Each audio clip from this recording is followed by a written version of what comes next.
Professor P.L.O. Lumumba is a distinguished scholar and legal luminary, holding a Doctor of Laws in the Law of the Sea from University of Ghent, Belgium, as well as a Master of Laws and Bachelor of Laws from the University of Nairobi.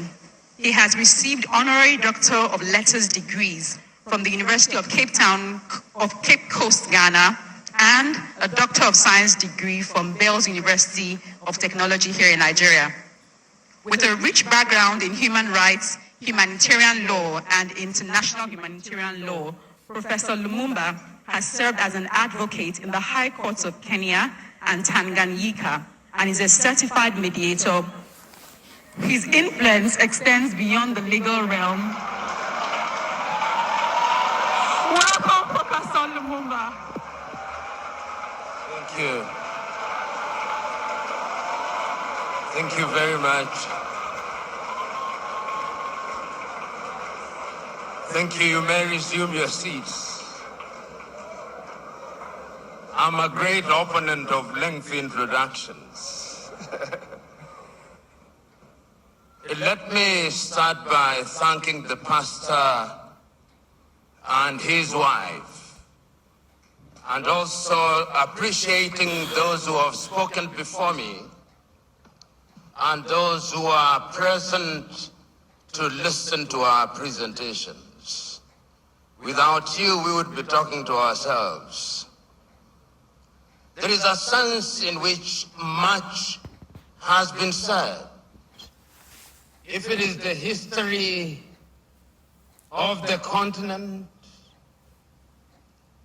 slavery that has been mentioned, if it is colonization that has been spoken to, if it is neo-colonization that has been spoken to, if it is in describing the continent of Africa as having been divided so very arbitrarily in Berlin in 1884 and 1885, that has been spoken to. And we have been told so very correctly how that continues to bedevil the continent of Africa and to undermine our attempts at unity.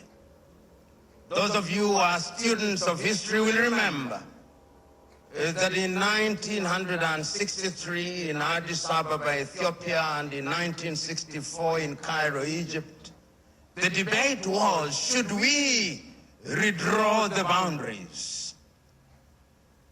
It was agreed by the founding fathers then that that would be an exercise in fueling conflict, and that if we were moving towards unity, then redrawing boundaries was unnecessary.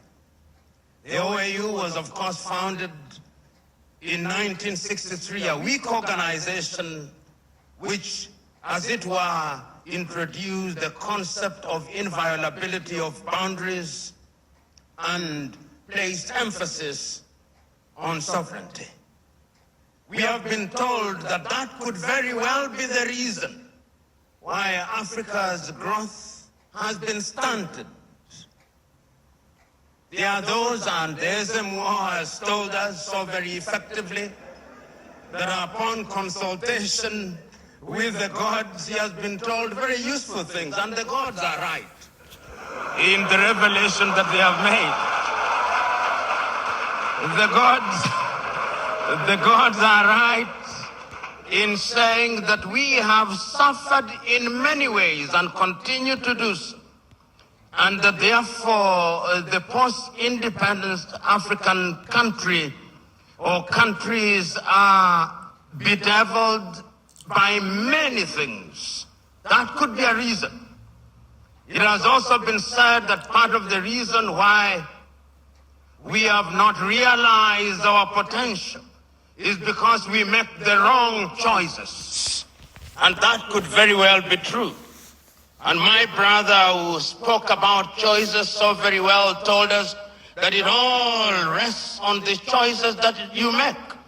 And you who are Christians will remember that at critical moments, even in the Christian tradition, it has always been a question of choices. If you read the book of 1 Kings at chapter 18, when there is conflict in that little place called Israel, Elijah summons them and says, choose you now. If Baal is God, bring the 450 disciples of Baal and the 400 of Asherah who dine with Jezebel. And if God is God, let him be worshipped. If Baal is Baal, let him be worshipped. Perhaps that is the reason why we are where we are. We never make the right choices. We choose Baal when we should be choosing God.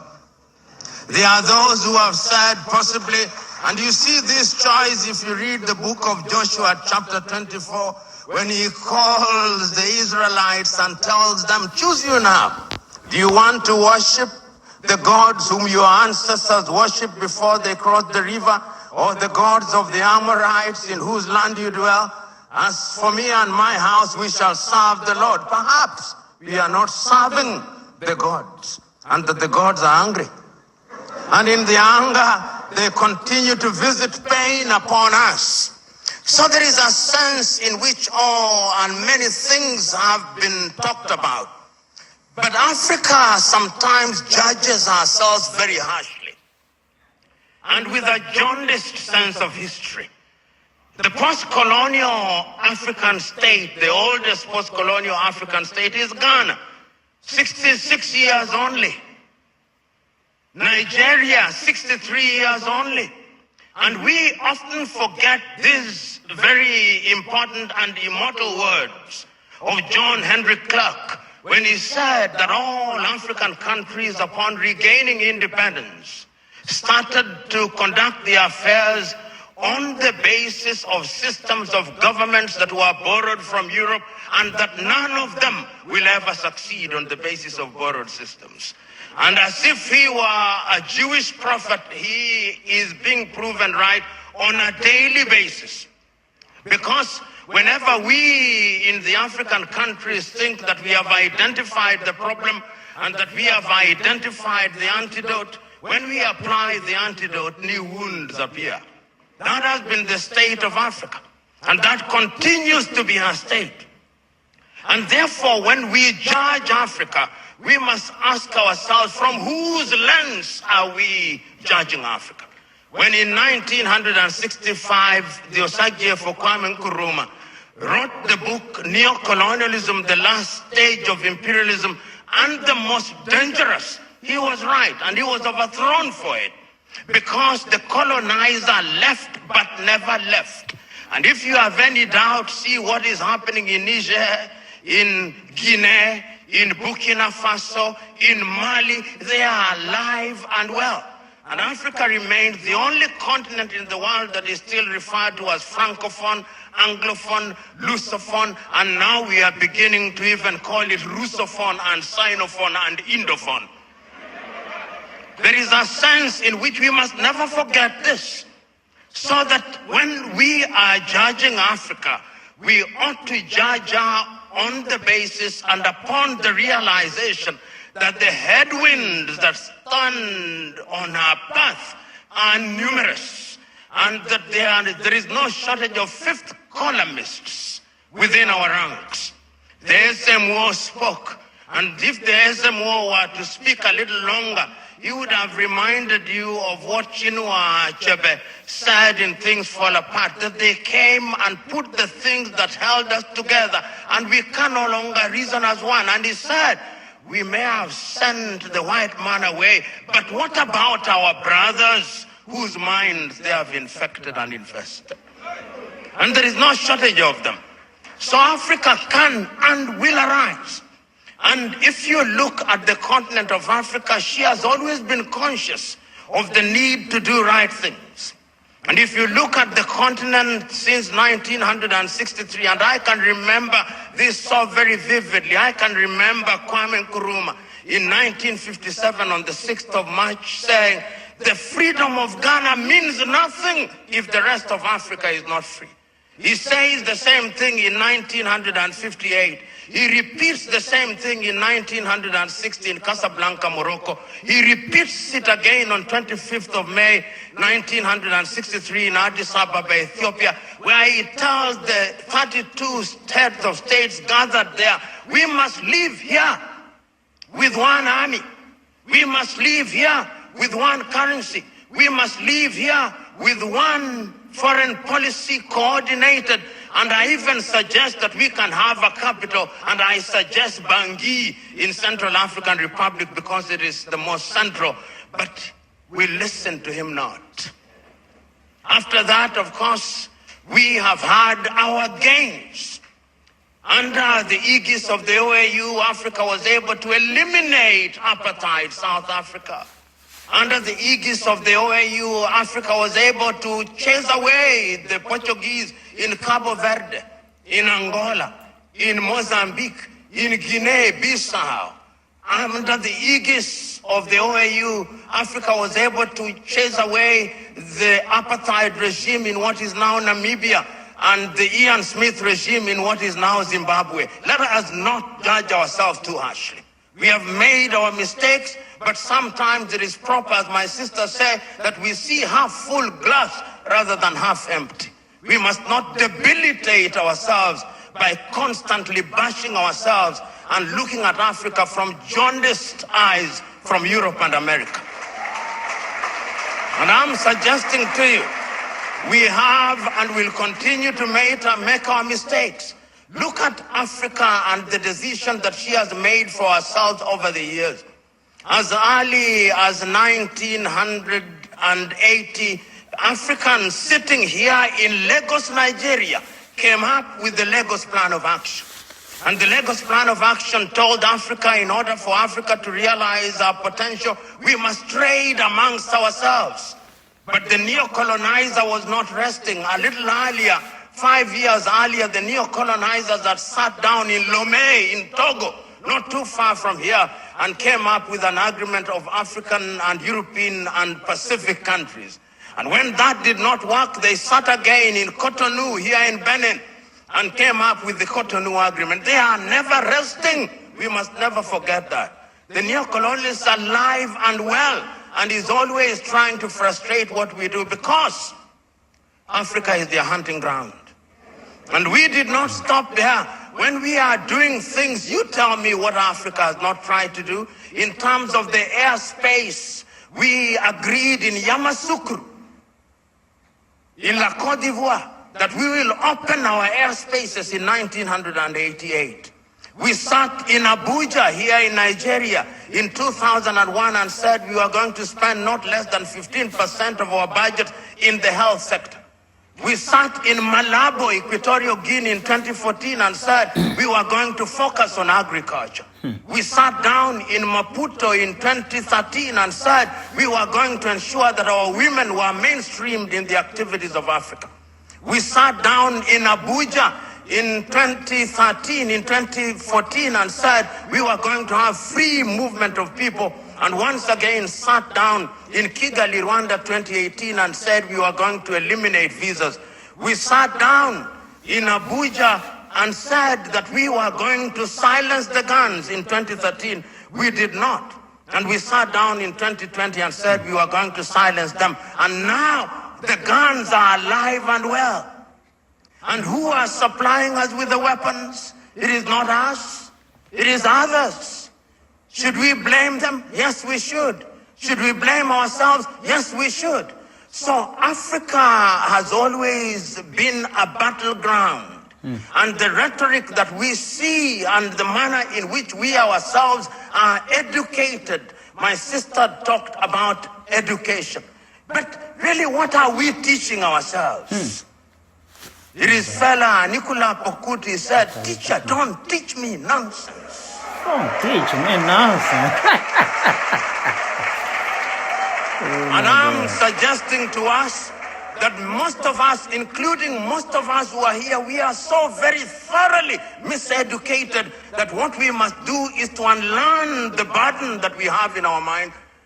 Those of us who are lawyers, when do we feel happiest?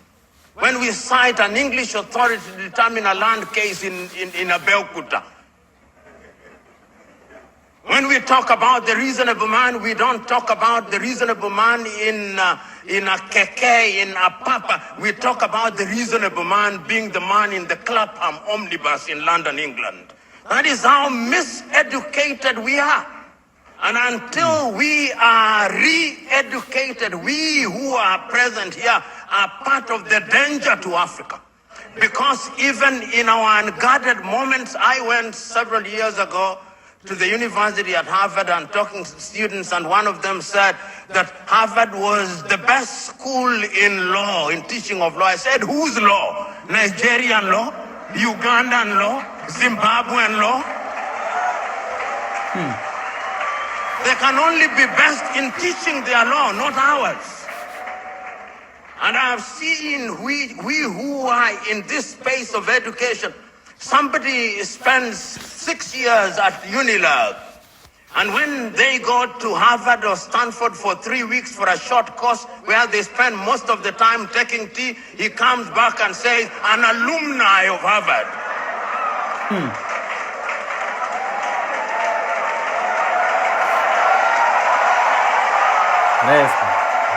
So the time is now. The time is now to begin re-educating ourselves. The time is now to exercise the ghost of low self-esteem. You know, Africa has many things. We have talked about our mineral resources. We've talked about our arable land. We have talked about many things, but from where I sit, the greatest African resource is the human resource. You know, Africa has been so wronged by other civilizations. We were the enablers of the first industrial revolution. When our ancestors were taken to work in the farms in Europe, we enabled that revolution.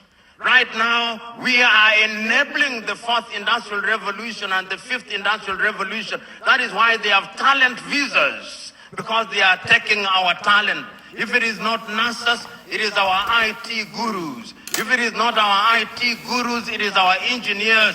And we are gleefully letting them away. I see our heads of state saying, we have signed a contract to take our workers to Saudi Arabia, modern day slavery. And you know, just this morning, my wife sent me a proverb from Turkey that when you elect a clown and you think that he will be a king, what he does is to convert the kingdom into a circus. And I am suggesting to us that that is part of the African problem, because it starts with political hygiene. Most of Africa is suffering because we do not have democracies. We have kakistocracies. And kakistocracies are governments by our very worst. This is what we must deal with, and this is what we must say. Who do we elect into our public offices? Because, as I've said before, when you allow hyenas to take care of goats, why should you be surprised when the goats are eaten? This is the same. And Africa is only going to realize our potential in all areas when, by dint of choice, we enable and allow our best men and women to serve in different areas. I've heard it being said about Lee Kuan Yew in Singapore. I've heard it being suggested about Mahathir Mohamad in Malaysia. I've heard it being said about Japan. I've heard it being said about other countries. But there was a conscious decision on the part of those individuals and the followership. We always talk about leaders, but we never talk about the followers. The followers must also style up. Africans on average are for some reason attracted to thieves. Africans are for some reason attracted to men and women who cannot serve her. And when they are not served, then they complain. When Africans are told, choose you now whom we shall release, Jesus of Nazareth or Barabbas, they say, release Barabbas. And when Barabbas behaves like Barabbas, they say, why are you not behaving like Christ? It cannot be done. And this is what we must do. And I am submitting to us that it can be done and it should be done. I know a number of African countries, and I travel this continent sufficiently to know that there are African countries that are doing well. They are trying. There is no nation without trials and tribulation. We are fond of talking about the United States of America as an exemplar of that which is good and bad. When they said in 1776 that they held certain truths to be self-evident, that all men were born equal, that they were endowed by their Creator with certain unalienable right, that among those who are life, liberty, and the pursuit of happiness, were blacks included? No, they were not. Did they not fight a civil war? Yes, they did. Are they not frustrating people until 1963? Did George Floyd, was he not killed only recently? There is not a single nation without trials and tribulation. And we must therefore remind ourselves that we have the wherewithal to catapult Africa into a different orbit. And Nyerere of Tanzania once said, we must also define what development means. And he said, development does not mean necessarily the building of skyscrapers. There is nothing wrong with that. But let the Americans go to the moon. We are going to provide water to our villages. We must define what development means. And once we define what development means and we define ourselves, then Africa shall realize our potential. In 1996, Thabo Mbeki talked about an African. Who is an African? Who are you? Define yourself first. The Chinese define themselves. The Indonesians define themselves. The Koreans define themselves. We must define ourselves and begin to believe in our institutions. You know, and I see it in this part of the world. When we want to look at our economy, we say, what does Moody's say? And Moody's is very moody when they come to Africa. Moody's. Can the Department of Economics at Unilag not do that? Can't they? McKinsey, an American outfit, they are the ones who come here and tell us how our economy is behaving. When the American dollar as much as sneezes, the Naira goes into a coma. Why? 63 years after independence in Nigeria, 66 in Ghana, 61 in Kenya and many other countries, we still believe that somebody else's currency is what must define us. 63 years after independence, we are still importing chicken as if our chicken forgot how to lay eggs.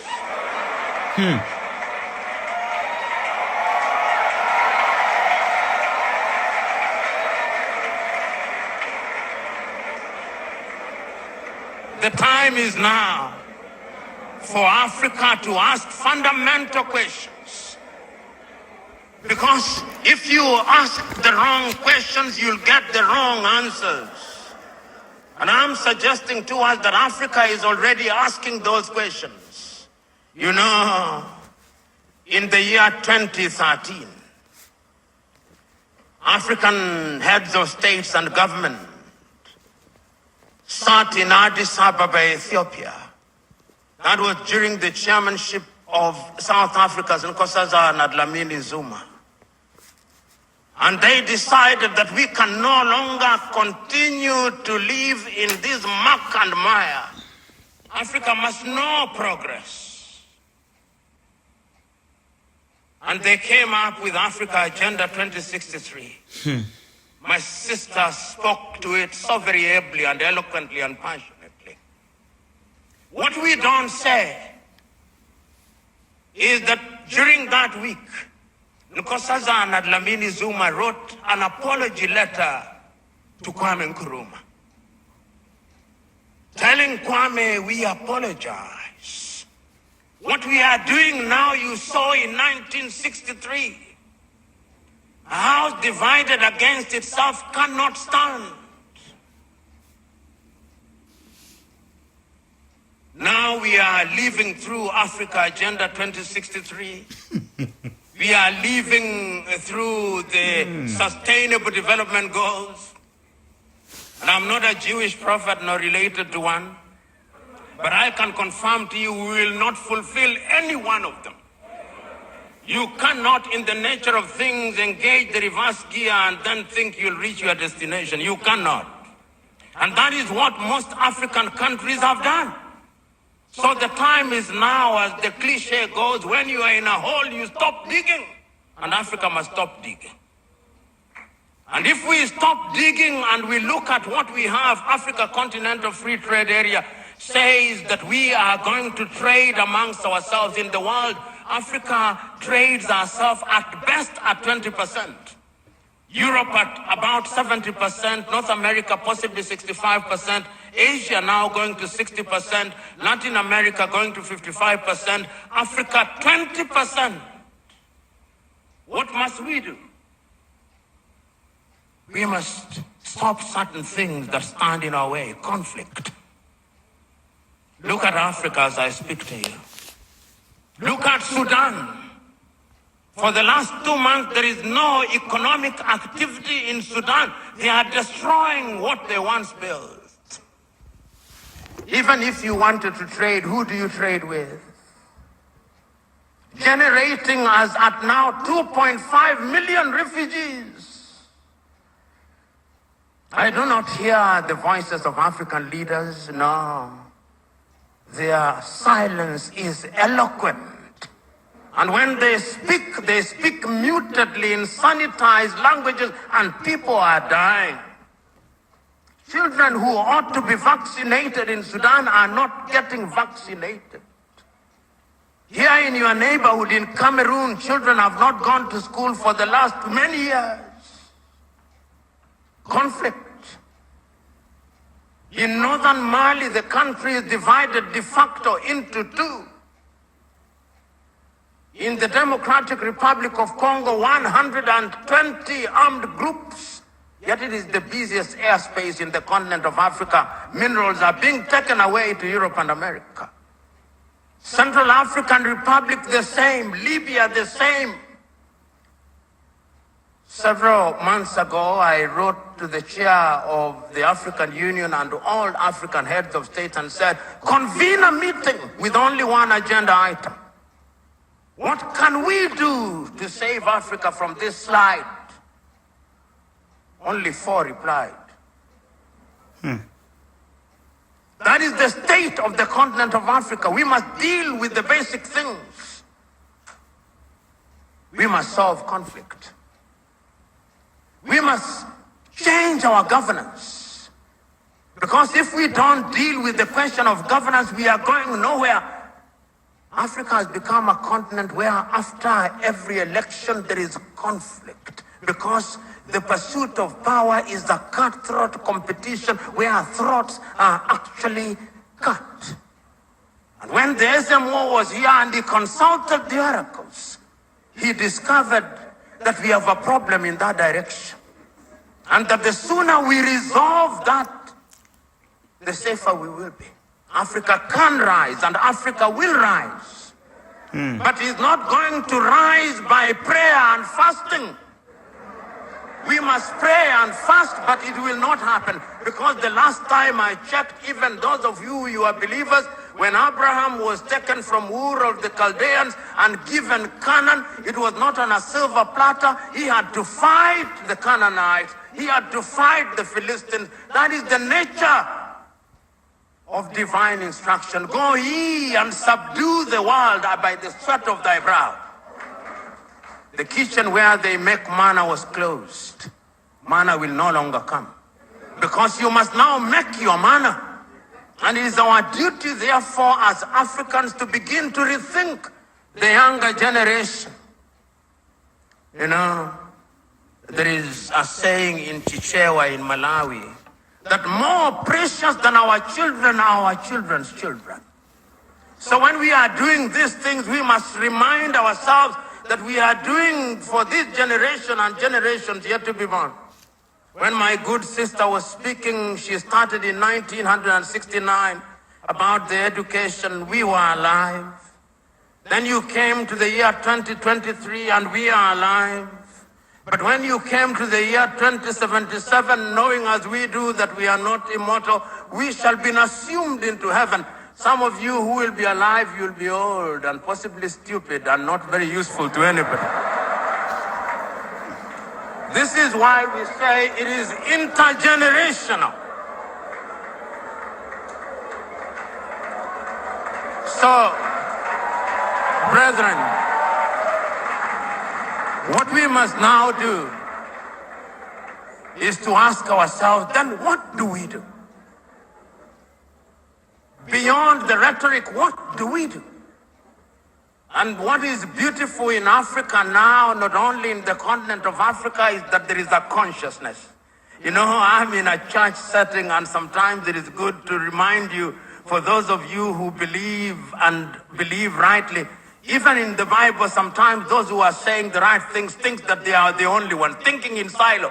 You remember Elijah going and saying, but Lord, I'm the only one who has not bowed to Baal. He was told, no, there are 7,000 others. And as I travel across Africa, there are 7,000 others. Today I've seen many of them. Today I've had the honor and privilege of listening to many of them. One enlightened more than the other. One more passionate than the other. Talking about what we can do. And talking about the place of Nigeria in that space. Times without number. I've talked about Nigeria and reminded Nigerians that the day you become great, that is the day Africa becomes great. When I hear Nigeria economists and politicians telling me that the GDP of Nigeria is 500 billion United States dollars, and that therefore it is the biggest economy in the world, I am reminded of the words of Yoweri Kaguta Museveni, my friend, when he says, in a debate between dwarfs, what is the value of one dwarf saying I'm taller than the other dwarfs?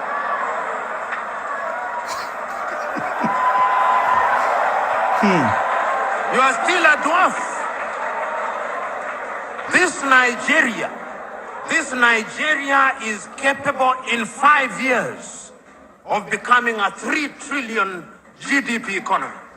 The fundamentals are there. Talk of human resource. And I think it is my sister, you go to anywhere in the world. Tell me, engineering, artificial intelligence, space, Nigerians. The saying goes, if you go to any part of the world and you do not find a Nigerian, run away from there. Because there is nothing to be done there. It is these Nigerians who will move the country.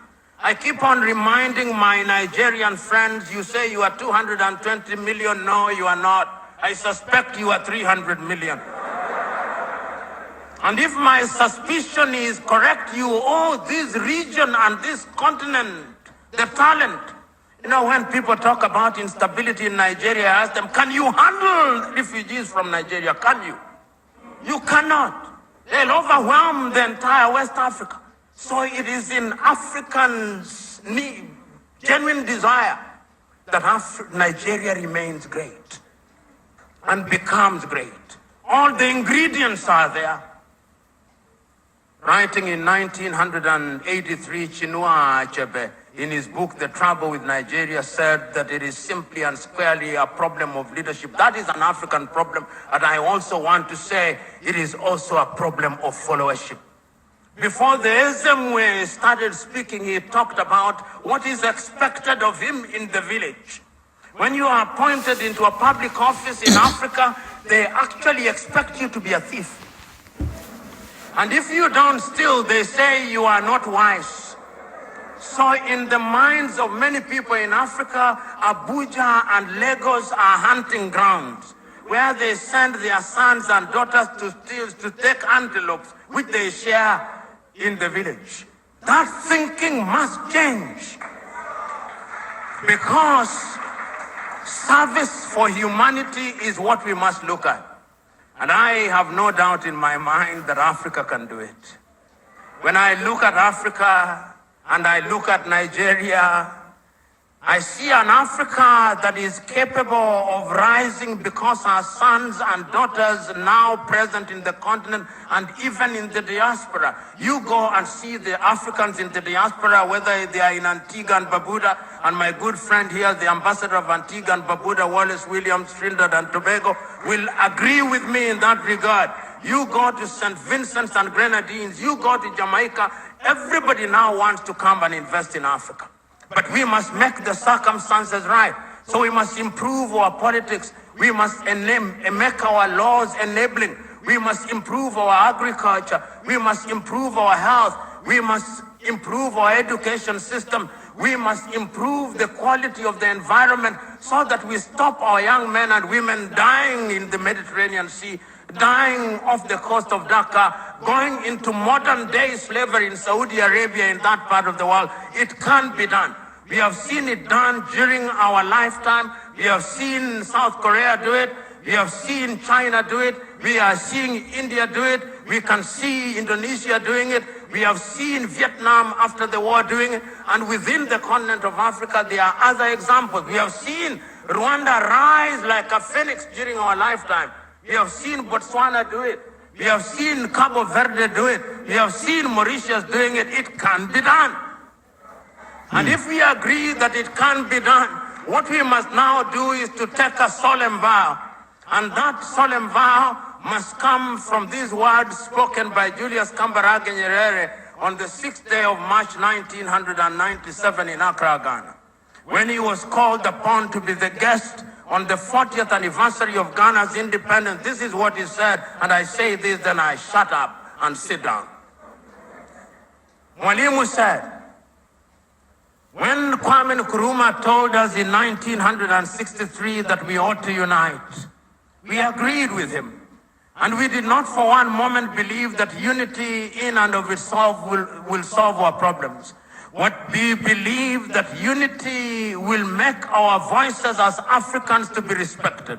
Because the rest of the world is not bothered about our Ghanaianness or our Tanzanianness. He did not say this, but I'm adding, but our Nigerianness or Ugandanness. The rest of the world only knows about Africa. The time is now. Our generation fought the colonialists and brought what we thought was independence, but they gave us the crown without the jewels. But of all the sins that we have committed, there is a single sin that we must never commit.